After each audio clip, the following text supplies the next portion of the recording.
여러분 혹시 돈의 개념이 계속 변해왔다는 거 알고 계셨나요? 과거에는 뭐 금이나 은 같은 게 기준이었는데 이제는 심지어 AI, 인공지능이 이해하고 또 사용할 수 있는 그런 새로운 형태의 돈이 주목받고 있습니다. 바로 스테이블 코인인데요.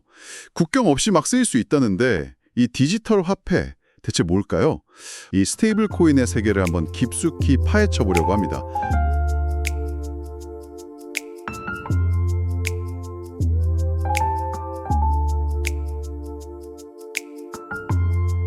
왜 지금 이 시점에 스테이블 코인이 이렇게 부상하는지, 또 기존 금융 시스템, 특히 뭐 해외 송금이나 결제 시장에는 어떤 영향을 주고 있는지 좀 살펴볼 거고요.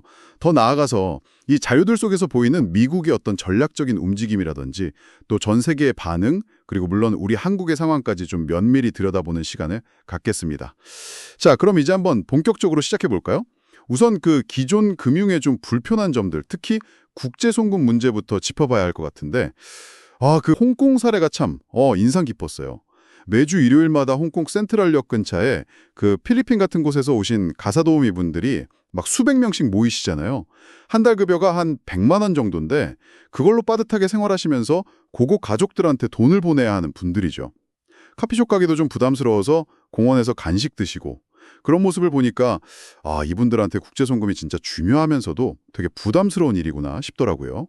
맞아요. 기존 방식은 절차가 너무 복잡했죠.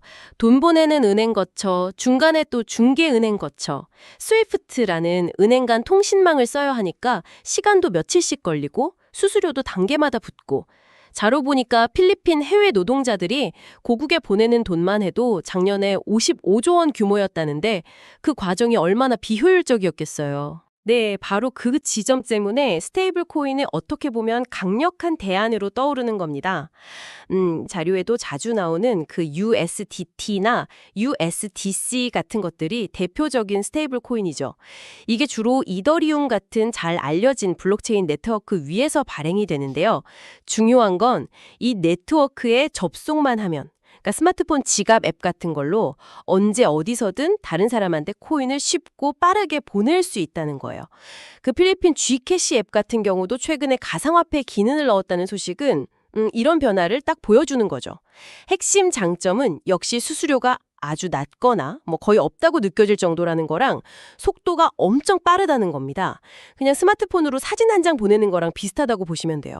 상대방 지갑 주소만 알면 뭐 복잡한 승인 절차 이런 거 없이 개인 대 개인으로 바로 가치를 주고받는 거죠. 물론 여기서 하나 짚을 점은 그 기술 문서들 보면 네트워크 상황, 예를 들어 이더리움 망이 되게 복잡할 때는 약간의 수수료, 그 가스비라고 하죠. 그게 들거나 속도가 좀 느려질 수도 있긴 합니다. 그래도 전체적으로 보면 기존 시스템이랑 비교가 안 되죠. 와, 정말 그렇네요. 이건 단순히 그냥 기술이 좋아졌다, 이걸 넘어서는 것 같아요. 금융 시스템에서 좀 소외됐던 사람들한테 진짜 실질적인 기회를 주는 측면이 커 보이는데요. 전 세계 성인 4명 중 1명, 그러니까 약 한 13억 명 정도가 은행 계좌가 없다는데, 와, 진짜 많은 숫자네요. 필리핀만 해도 2017년 기준으로 은행 계좌 가진 사람이 30%밖에 안 됐다고 하니까요. 뭐 신용 문제나 여러 이유로 은행 문턱 넘기 힘들었던 분들한테는 스마트폰 하나로 그냥 국제 금융 시스템에 들어갈 수 있는 길이 열린 셈이잖아요. 네, 맞습니다. 예를 들어서 아프리카에 은행 없는 지역 사는 사람도 스마트폰이랑 인터넷만 있으면 저 멀리 다른 은행 없는 사람하고 그냥 이메일 보내듯이 돈, 그러니까 가치 데이터를 주고받을 수 있게 되는 거예요. 이건 뭐랄까, 단순한 편리함 그 이상이죠. 금융 포용성을 아주 획기적으로 높이는 완전히 새로운 개념의 개방형 금융 인프라가 만들어지는 거라고 볼 수 있습니다. 기존 금융 시스템의 높은 장벽을 허물고 더 많은 사람들을 안으로 끌어들일 수 있는 그런 잠재력이 있는 거죠. 자, 그럼 스테이블 코인을 좀 더 잘 이해하려면 역시 그 뿌리가 되는 비트코인 이야기부터 해야 할 것 같아요. 2008년 미국발 금융위기 때 리먼 브러더스 파산하고 막 그랬잖아요. 그때 기존 금융 시스템에 대한 불신이 엄청 커졌을 때 사토시 나카모토라는 정체불명의 인물이 딱 나타나죠. 암호학자들한테 9페이지짜리 논문을 이메일로 쫙 보냈는데 그 제목이 비트코인, P2P 전자화폐 시스템이었고요. 네, 비트코인의 핵심 철학은 아주 명확했어요. 금융기관을 거치지 않고 개인들끼리 직접 가치를 주고받게 하자, 이거였죠. 이걸 가능하게 만든 기반 기술이 바로 여러분도 많이 들어보셨을 블록체인, 다른 말로 분산 원장 기술입니다. 계약서 비유가 좀 이해하기 쉬운데요. 보통 우리가 계약서를 쓰면 이게 진짜인지 위조된 건 아닌지 법원이나 은행 같은 어떤 중앙기관이 보증을 해주잖아요. 근데 블록체인은 그 거래 기록, 일종의 계약서 묶음 같은 원장을 네트워크에 참여하는 여러 사람들이 다 같이 복사해서 나눠 갖고 있어요. 그리고 새로운 거래가 생기면 다 같이 이거 맞아 하고 검증한 다음에 자기 장부에 똑같이 기록하는 방식이에요. 마치 여러 사람이 동시에 계약서 보고 오케이 이상 없음 도장 찍는 거랑 비슷하죠. 그래서 누가 혼자서 몰래 기록을 바꾸거나 위조하는 게 거의 불가능해지는 겁니다. 중앙기관 없이도 신뢰를 확보하는 거죠. 그런데 비트코인은 진짜 결정적인 문제가 있었죠. 모든 자료에서 공통적으로 지적하는 건데 바로 가격이 너무 널뛰기를 한다는 거, 변동성이요. 2009년에 나오고 나서 특히 한 2014년쯤부터 막 주목받으면서 수천 배 넘게 오르기도 하고 이건 결국 시장의 수요 공급에 따라 가격이 정해지고 그 자체로 딱 정해진 가치가 없다 보니까 그런 거였죠. 그래서 이걸로 실제 물건값을 내거나 월급을 받기에는 너무 불안정하다. 이런 비판이 엄청 많았잖아요. 비슷한데요? 결정적인 차이는 그 가치가 달러나 유로 같은 실제 법정 화폐 또는 금 같은 실물 자산에 1대1로 딱 고정되어 있다는 점이에요. 연동되어 있는 거죠. 이름 그대로 스테이블, 안정적인 가치를 유지하는 게 목표입니다. 시장 분석 자료들을 보면요. 달러 가치에 고정된 달러 스테이블 코인이 전체 시장의 90% 이상, 거의 압도적으로 많아요. 대표적인 게 테더라는 회사가 발행하는 USDT, 그리고 서클이라는 회사가 발행하는 USDC죠. 이 회사들은 스테이블 코인 한 개를 발행할 때마다 실제로 1달러어치의 자산, 주로 현금 예금이나 만기가 아주 짧은 미국 국채 같은 형태로 준비금을 쌓아둡니다. 이게 바로 안정성 그리고 신뢰도의 근거가 되는 거죠. 언제든 1스테이블 코인을 가져오면 1달러로 바꿔줄 수 있다는 환금성을 보장하는 거예요. 특히 서클 같은 회사는 이 준비금 내역을 꽤 투명하게 공개하면서 신뢰를 얻으려고 노력하고 있고요. 여기서 최근 미국의 움직임이 정말 흥미롭습니다. 트럼프 행정부 출범 이후에 좀 변화가 있었던 것 같은데 결정적으로 지난 7월에 미 의회가 스테이블 코인 법안, 일명 지니어스 액트를 통과시켰다는 점이에요. 이 법안 내용을 보면 스테이블 코인 발행 주체를 명확히 하고 여기에는 테크 기업도 포함될 수 있게 길을 열어줬죠. 발행한 만큼의 달러 현금이나 3개월 미만짜리 초단기 미국 국채를 반드시 준비금으로 갖고 있도록 의무화했어요. 이건 사실상 스테이블 코인을 제도권 금융 시스템 안으로 편입시키는 아주 중요한 조치라고 봐야겠죠. 그런데 더 재밌는 건 트럼프 대통령이랑 그 가족들 행보인데요. 유세하면서 자기가 비트코인 대통령 되겠다고 하기도 하고 또 아들들은 월드 리버티 파이낸셜이라는 가상자산 플랫폼 회사를 만들어서 USD1이라는 달러 스테이블 코인을 직접 발행하는 사업까지 시작했다는 내용이 있더라고요. 이것 때문에 트럼프 자산 가치도 엄청 늘었다는 분석도 있고요. 아니 단순한 기술 트렌드를 넘어서 미국 정부랑 유력 정치 가문까지 왜 이렇게 스테이블 코인에 목을 매는 걸까요? 그 배경을 알려면 미국 재정 상황을 좀 봐야 합니다. 지금 미국 정부 빚이 37조 달러, 우리 돈으로 하면 약 5경 원, 정말 상상하기 힘든 액수죠? 이걸 넘어섰어요. 근데 더 심각한 건 1년에 내는 이자만 8,800억 달러, 약 1,200조 원에 달해서 이미 국방 예산보다 많아졌다는 점입니다. 세금 걷어서 상당 부분을 빚 갚는 이자랑 국방비로 쓰고 나면 교육이나 연금 같은 다른 꼭 필요한 데 쓸 돈이 점점 부족해지는 구조인 거죠. 역사적으로 봐도 과거 패권 국가들이 국방비보다 빚 이자 부담이 더 커지면서 쇠락의 길을 걸었다는 분석들이 있는데 이게 좀 의미심장하죠. 미국 입장에서는 이 어마어마한 빚 부담을 관리하려면 어떻게든 더 싸게, 그러니까 더 낮은 금리로 돈을 빌려와야 하는 상황이에요.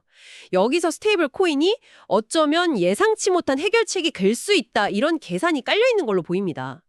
왜냐하면 전 세계 사람들이 달러 스테이블 코인을 사서 보유하면 할수록 발행사들은 규정에 따라서 그만큼의 미국 단기 국채를 준비금으로 사야 하거든요.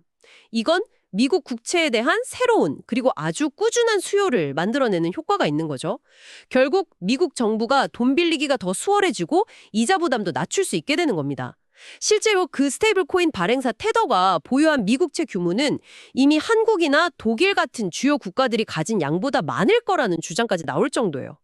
와, 그 점이 진짜 놀랍네요. 그러니까 우리가 그냥 USDT 같은 달러 스테이블 코인을 사는 게 돌고 돌아서 결국 미국 정부의 자금 조달을 돕는, 뭐랄까, 미국 국채에 간접 투자하는 셈이 된다는 거군요. 바로 그겁니다. 결과적으로 전 세계의 돈이 스테이블 코인이라는 파이프를 통해서 미국으로 흘러들어가는 구조가 만들어지는 거죠.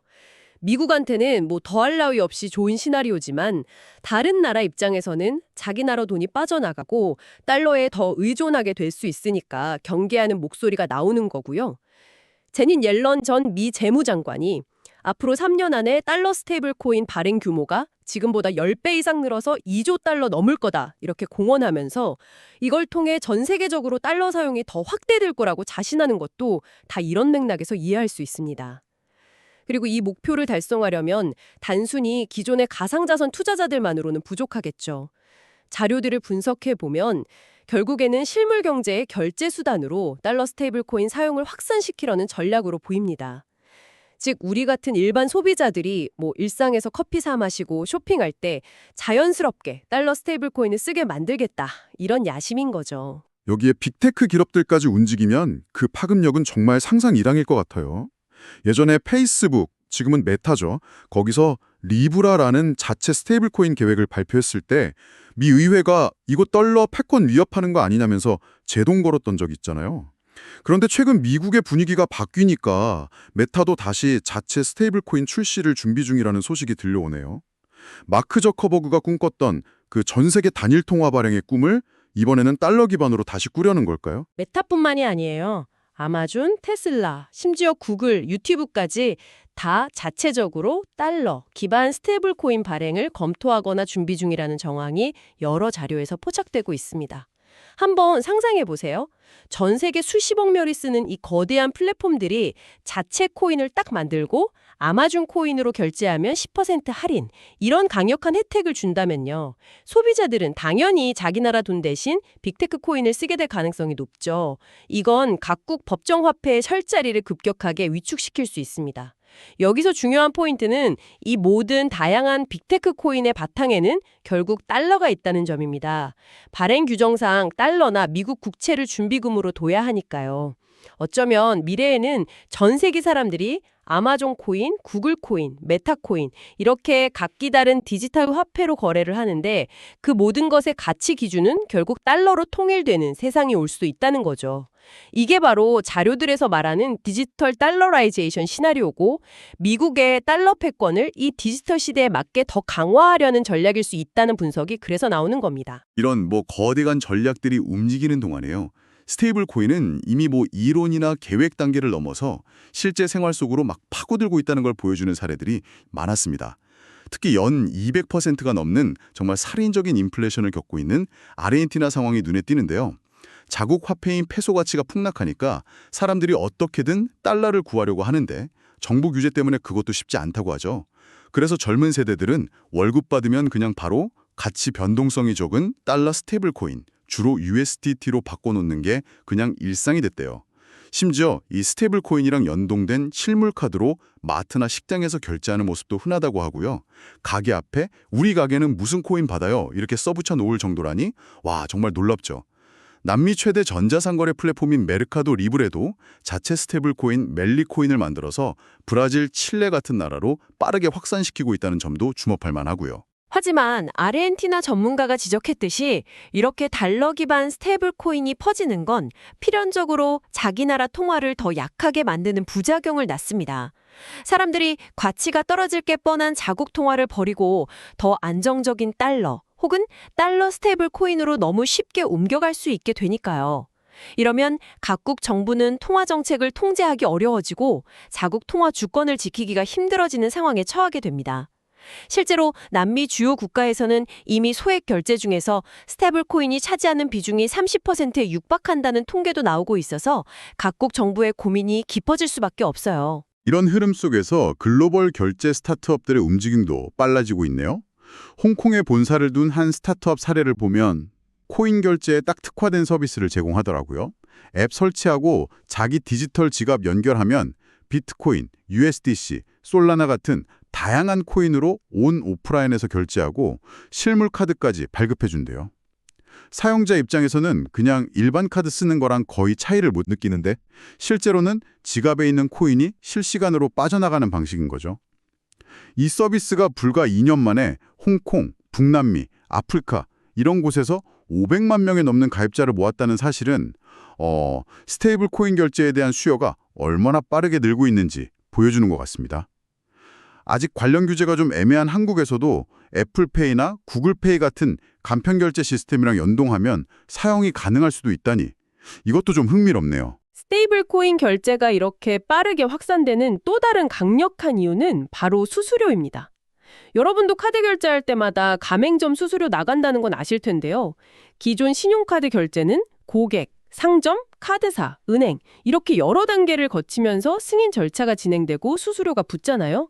근데 스테이블 코인은 블록체인 위에서 개인 간 P2P의 직접 가치가 오가니까 이런 중간 단계들이 거의 다 생략됩니다. 바로 이 점 때문에 이미 작년에 스테이블 코인을 통한 전 세계 총 결제액이 비자 카드랑 마스터카드 결제액 합친 것보다 많아졌다는 분석까지 나오고 있어요. 엄청난 변화죠, 이건. 이런 흐름에 위기감을 느낀 마스터카드가 가만히 있을 리가 없겠죠. 오히려 발빠르게 움직여서 USDC 발행사인 서클 같은 주요 스테이블코인 기업들이랑 파트너십을 맺고 자기들 네트워크에서 스테이블코인 결제를 공식적으로 지원하려는 움직임을 보이고 있습니다. 뭐 거스를 수 없는 흐름이라면 차라리 그 흐름에 올라타겠다 이런 전략으로 보여요. 기존 금융 강자들조차 변화에 적응하려고 필사적으로 노력하는 모습입니다. 그렇다면 스테이블 코인의 미래, 그 가능성은 어디까지 뻗어나갈 수 있을까요? 이러한 스테이블 코인의 거대한 물결에 대해서 미국뿐 아니라 다른 나라들은 어떻게 대응하고 있을까요? 각국의 규제 동향 자료들을 보면 좀 온도 차이가 느껴지는데요. 유럽연합이 EU는 비교적 발빠르게 움직여서 지난해 미카라는 포괄적인 암호자산 시장 규제 법안을 발효시켰습니다. 특히 유로화 기반 스테이블 코인 발행사들한테는 발행량만큼의 100% 준비 자산을 반드시 확보하고 그 내용을 투명하게 공시하도록 의무화하는 등 안정성 강화에 초점을 맞춘 모습이에요. 일본 역시 엔화 스테이블 코인 발행 주체를 기존 은행이나 신텍회사 등으로 제한하면서 초기 시장의 안정성을 확보하려는 것 같고요. 반면에 전통적으로 금융 통제를 중요하게 생각해온 중국의 입장 변화는 좀 더 복잡하고 흥미롭습니다. 초기 중국 정부는 그 탈중앙화를 지향하는 암호화폐 자체에 매우 비판적이었고 자국 내 비트코인 채굴과 거래를 아예 금지하기도 했었죠. 하지만 최근 들어서 좀 미묘한 기류 변화가 감지돼요. 특히 미국 중심의 국제결제 시스템, 스위프트 같은 게 언제든 정치적인 제재 수단으로 사용될 수 있다는 위기감이 커지면서 대안적인 시스템에 대한 고민이 깊어진 것으로 보입니다. 그 단적인 예가 바로 홍콩의 움직임이에요. 홍콩이 아시아 최초로 올해 8월에 스테이블코인 관련 규제, 조례를 시행하고 HSBC나 스탠다드 차터드 같은 글로벌 은행들과 IT 기업들이 홍콩 달러 기반 스테이블코인 발행 허가를 받으려고 준비 중이라는 소식은 그냥 넘길 일이 아닙니다. 이건 어쩌면 중국 본토의 암묵적인 승인이나 전략적인 판단이 반영된 결과일 수 있고요. 미국의 디지털 달러라이제이션 공세에 맞서서 위안화 기반 스테이블코인을 통해 디지털 통화 패권 경쟁에 참여하려는 의도로 해석될 여지가 충분합니다. 한 전문가는 자료에서 스테이블코인을 받아들이거나 아니면 자국 통화의 미래를 포기하거나 이 둘 중 하나의 선택에 직면했다고까지 표현했더라고요. 외국인 관광객들이 명동 같은 데 설치된 크립토 ATM 기기에서 자기가 가진 스테이블 코인 테더를 원화 현금으로 바로 바꾸는 서비스가 규제 샌드박스를 통해 시범 운영됐다는 사례가 있었어요. 여권으로 본인 확인만 하면 자기 디지털 지갑에서 ATM 지갑으로 코인 보내고 바로 원화 빼는 방식인데 지갑 없이 스마트폰 하나만으로 해외 여행하는 시대가 진짜 멀지 않았구나 싶더라고요. 하지만 안타깝게도 이 혁신적인 시도마저 최근 규제 당국의 새로운 해석 때문에 서비스 중단 위기에 놓이는 등 여전히 규제 불확실성이 너무 크다는 점이 문제로 지적됩니다. 관련 사업자들은 규제가 명확하지 않아 답답하다. 차라리 규제 없는 해외로 나가라는 말이냐며 어려움을 토로하고 있다는 내용도 있었고요. 그럼에도 불구하고 물밑에서는 나름대로 준비가 진행 중인 것 같긴 해요. 네이버의 금융자회사인 네이버 파이낸셜이랑 국내 최대 가상자산 거래소 업비트 운영사인 두나무가 최근에 지분을 교환하면서 협력 관계를 맺었는데 이게 향후 원화 기반 스테이블 코인 발행이랑 유통을 염두에 둔 포석 아니냐 이런 해석이 많더라고요. 업계에서는 스테이블 코인이 발행되고 거래될 수 있는 자체 블록체인 네트워크, 그러니까 메인넷 구축, 또 사용자들이 편리하게 코인 보관하고 쓸 수 있는 디지털 지갑 개발, 그리고 기업들이 대규모 디지털 자산을 안전하게 보관하고 관리할 수 있는 커스터디, 수탁 서비스, 이건 뭐 일종의 아주 안전한 디지털 금고라고 보시면 됩니다. 이런 것들을 미리 준비하면서 법제화 이후를 대비하는 모습이에요. 국회에도 이미 원화 기반 스테이블 코인 발행과 관리에 대한 법안이 6건이나 발의되어 있다고 하니 논의 자체는 시작된 셈이죠. 하지만 실제 원화 스테이블 코인 도입을 놓고는 찬반 양론이 꽤 팽팽하게 맞서고 있습니다. 한국은행은 공식적으로는 통화 역할을 대신할 수 있는 스테이블 코인 발행에는 아주 신중해야 하고 만약 도입하더라도 결제 수단으로서의 활용은 좀 시간을 두고 점진적으로 접근해야 한다는 입장을 계속 유지하고 있어요. 반면에 전문가들 사이에서는 의견이 좀 갈리는데요. 한쪽에서는 디지털 시대에 맞는 원화 스테이블 코인이 없으면 결국 달러 스테이블 코인의 국내 시장을 다 내줄 수밖에 없으니까 서둘러 만들어야 한다 이렇게 주장하고요. 근데 다른 한쪽에서는 원화 스테이블 코인 인프라가 오히려 달러 스테이블 코인이 국내에 더 쉽게 퍼지는 통로가 될 수도 있고 또 뭐 보이스피싱이나 자금 세탁 같은 금융 범죄에 악용될 경우 이용자들이 큰 피해를 볼 수 있다는 현실적인 위험을 경고하기도 합니다. 여기서 정말 중요한 지점은 단순히 원화 스테이블 코인이라는 그릇을 만드는 것 자체가 목표가 되어서는 안 된다는 겁니다. 그 안에 담길 내용, 그러니까 수요를 어떻게 만들어낼 거냐, 이게 핵심 과제라는 거죠. 예를 들어서 뭐 K-뷰티 상품을 사거나 K-콘텐츠를 이용할 때 원화 스테이블 코인으로 결제하면 혜택을 두는 식으로 한국의 경쟁력 있는 분야랑 연계해서 사용처를 확보하려는 민관의 공동 노력이 필요하다는 지적이 설득력 있게 들립니다. 또 지금까지 원화는 사실상 한국 국경 안에 갇혀 있었지만 스테이블 코인이라는 디지털 옷을 입으면 오히려 국경을 넘어서 해외로 확장될 새로운 기회가 될 수도 있다는 긍정적인 시각도 존재해요. 그러니까 잠재적인 위험은 철저히 관리하면서도 기술 발전을 통해 열리는 기회를 놓치지 않고 한국의 뛰어난 IT 인력과 인프라를 활용해서 글로벌 디지털 금융 시장에서 새로운 활로를 모색하는 좀 더 전향적이고 전략적인 접근이 필요하다는 제언에 귀 기울일 필요가 있어 보입니다. 오늘 저희는 스테이블 코인이 어떻게 그 암호화폐의 태생적 한계였던 변동성 문제를 극복하고 또 기존 금융 시스템, 특히 느리고 비쌌던 국제 송금의 불편함을 해소하는 대안으로 떠올랐는지 자세히 살펴봤습니다. 여기서 더 나아가서 뭐 미국의 국가 부채 관리라는 거시적인 전략이라든지 빅테크 기업들의 플랫폼 지배력 강화 계획과 맞물리면서 전 세계 금융 질서 자체를 뒤흔들고 있고요. 심지어 다가올 AI 시대의 핵심적인 경제 언어, 즉 결제 수단이 될 가능성까지 엿볼 수 있었습니다. 스테이블 코인은 금융거래의 효율성을 높이고 또 은행 계좌 없는 사람들에게도 금융 서비스를 제공하는 등 금융 포용성을 확대하는 아주 긍정적인 잠재력을 가지고 있습니다. 하지만 동시에 각국 정부가 자국 통화에 대한 통제력을 잃고 통화 주권이 약화될 수 있다는 심각한 우려 또한 공존하는 것이 현실이죠. 자료들을 통해 본 것처럼 세계는 이미 눈에 보이지 않는 디지털 통화 전쟁 국면에 돌입했고 우리가 알던 기존의 금융 질서는 그 뿌리부터 흔들리고 있다고 해도 과언이 아닐 겁니다. 인터넷이 처음 나왔을 때, 스마트폰이 세상을 바꿀 때, 반도체나 전기차가 산업 지형을 뒤흔들 때처럼 우리는 늘 새로운 기술이 가져오는 거대한 변화의 변곡점들을 마주하며 살아왔습니다. 지금 우리는 돈의 대전환기라는 또 다른 거대한 파도 앞에 서 있는 셈인데요. 이 변화 앞에서 우리는 무엇을 준비하고 어떤 선택을 해야 할까요?